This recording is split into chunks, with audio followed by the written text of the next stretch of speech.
Om Swastiastu.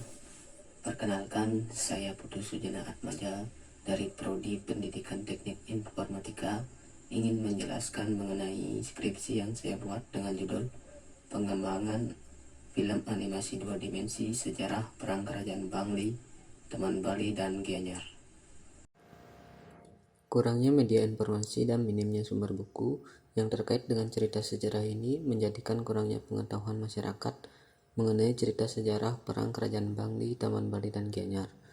Hal tersebut dibuktikan dengan angket yang telah disebar kepada masyarakat mengenai cerita sejarah Perang Kerajaan Bangli, Taman Bali, dan Gianyar dengan jumlah responden sebanyak 62 orang dan didapatkan hasil sebesar 88%. Responden belum mengetahui dan memahami cerita sejarah Perang Kerajaan Bangli, Taman Bali, dan Gianyar.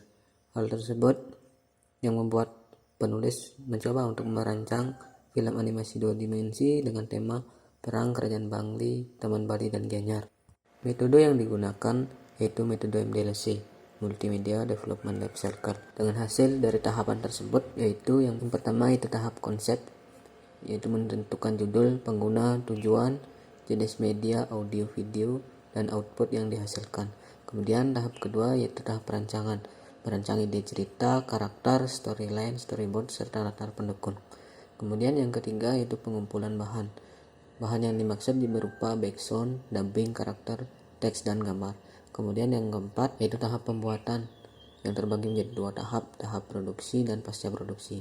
Nah, di sini pada film ini penulis membuat sketsa model, kemudian pemberian warna, penulangan, dan penganimasian.